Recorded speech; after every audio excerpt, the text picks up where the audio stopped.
പൊന്നാര ചങ്ങായിമാരെ, ചാലിയത്തേക്ക് പോരാത്തവരുണ്ടെങ്കിൽ പെട്ടെന്ന് പോരിട്ടോ. പണ്ടത്തെ ചാലിയല്ല, ഒരുപാട് മാറ്റങ്ങളുണ്ട്. നമ്മളെ ജങ്കാറൊക്കെ കഴിഞ്ഞാണ്ട് പോരുമ്പോൾ തന്നെ അടിപൊളി കാഴ്ചകളായിട്ടുള്ളത്. ആ പോരുന്ന വഴിയൊക്കെ നല്ല മനോഹരമാക്കി വെച്ചാണ്. അത് മാത്രമല്ല, ബോട്ടിങ്ങും സ്പീഡ് ബോട്ടായിട്ടും അല്ലാത്തൊക്കെ ആയിട്ടോ ഒരു രക്ഷയില്ല. മീനാണെങ്കിൽ വെള്ളമരച്ചിട്ട് കൊണ്ടുപോവുകയും ചെയ്യാം. നമ്മളെ ഹാർബറിൽ നിന്നൊക്കെ ഒരുപാട് കടകൾ ഈ വരുന്ന വഴിക്കൊക്കെ ഉണ്ട് കേട്ടോ.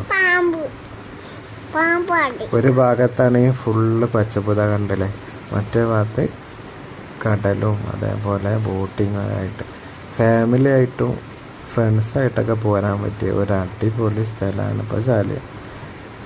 വിസിറ്റേഴ്സ് കൊണ്ട് ചാലിയത്താകെ ഫുള്ള് തിരക്കാട്ടോ. പിന്നെന്താ വെച്ചാൽ ഇതിൻ്റെ ഏറ്റവും വലിയ പ്രത്യേകത എന്താണെന്ന് പറഞ്ഞാൽ, വണ്ടിയായിട്ട് നമുക്ക് എല്ലാ സ്ഥലത്തും പോവാം. സാധാരണ ഇങ്ങനെ ഈ ഹാർബർക്കും അതേപോലെ അങ്ങനത്തെ സ്ഥലത്തൊക്കൊന്നും വണ്ടി അലോഡല്ല. പക്ഷേ 2 വീലർ ഇതിൽ ഏത് തലക്കൊക്കെ വരികയാണെങ്കിലും പോകും. ഈ കാണുന്ന കടകളിൽ ഇതൊരു രക്ഷയില്ല കേട്ടോ. ഇതൊക്കെ ഓല കൊണ്ടൊക്കെ പണ്ടത്തെ ഒരു വൈബിലുണ്ടോ. പണ്ടത്തെ കാലത്തുള്ള കടകളുടെ സ്റ്റൈലിലൊക്കെയാണ് ഇവിടുത്തെ ഓരോ കടകളുണ്ടാക്കി. ഇതിൻ്റെ ഫോട്ടോ കണ്ടങ്ങൾ അവിടെ നിന്നൊക്കെ ഫോട്ടോ എടുക്കാനായിട്ട് ഒരുപാട് പുറത്തുനിന്ന് ആൾക്കാർ വരുന്നുണ്ട്. ബ്രൈറ്റ് ബി ആയിട്ടും മറ്റേതൊക്കെ ആയിട്ട് പരിപാടികളൊക്കെ ഷൂട്ട് ചെയ്യാൻ ഇതിനൊക്കെ ചാലിയം ബെസ്റ്റാണ് കേട്ടോ. സെലക്ട് ചെയ്യാൻ പറ്റിയൊരു സ്ഥലമായി മാറി. കാരണം കടകളൊന്നും ഓപ്പൺ ആയില്ല. അത് ഫുൾ ഓപ്പൺ ആയില്ല, കുറച്ചൊക്കെ ഓപ്പൺ ആയിന്. പക്ഷേ ഫുൾ ഓപ്പൺ ആകുമ്പോൾ ഒന്നും കൂടി ഉഷാറാവും. ചെറിയ മക്കൾക്കൊക്കെ ഓട്ടി കളിക്കാൻ പറ്റിയ വണ്ടി ഉണ്ട് കേട്ടോ. 100 രൂപ എടുത്താലും അവർക്ക് ഇഷ്ടം പോലെ ടൈം അതിൽ സ്പെൻഡ് ചെയ്യാനുള്ള അവസരമുണ്ട്. അതേപോലെ കുതിരസവാരി ഇഷ്ടപ്പെടുന്ന ആൾക്ക് സവാരിയും നടത്താം. ഏതായാലും ഈ നടപ്പാതയിൽ കൂടെ അങ്ങനെ പോകുമ്പോൾ കിട്ടുന്ന വൈബുണ്ടല്ലോ, അത് വേറെ തന്നെയാണ് കേട്ടോ.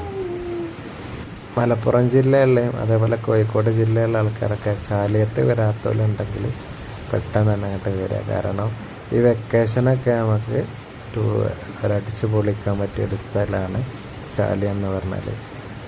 വൈകുന്നേര സമയം ഉച്ചക്കൊക്കെ ഭയങ്കര ചൂടായി. കാരണം ഒരു 4 മണി കഴിഞ്ഞാൽ ഇങ്ങോട്ട് വന്നാൽ അന്നത്തെ ദിവസം ഫുൾ എൻജോയ് ചെയ്ത് പോകാൻ പറ്റിയൊരു സ്ഥലമാണ് ചാലിയം. ചാലിയത്ത് വന്നാലൊക്കെ അഭിപ്രായങ്ങളൊക്കെ അറിയിക്കുക എങ്ങനെ ഉണ്ടെന്ന്. പണ്ടത്തേന്ന് ഒരുപാട് മാറ്റങ്ങൾ ഇവിടെ വന്നിട്ടുണ്ട്. ഇനിയും വന്നുകൊണ്ടിരിക്കുക. അവിടെ വികസനം അങ്ങനെ നടന്നുകൊണ്ടിരിക്കുകയാണ്. പണികൾ ഒരുപാട് നടക്കുന്നുണ്ട്. ഏതായാലും പണിയൊക്കെ ഫുള്ള് കഴിയുകയാണെങ്കിൽ ചാലിയം കേരളത്തിലെ നമ്പർ 1 തന്നെ കേട്ടോ.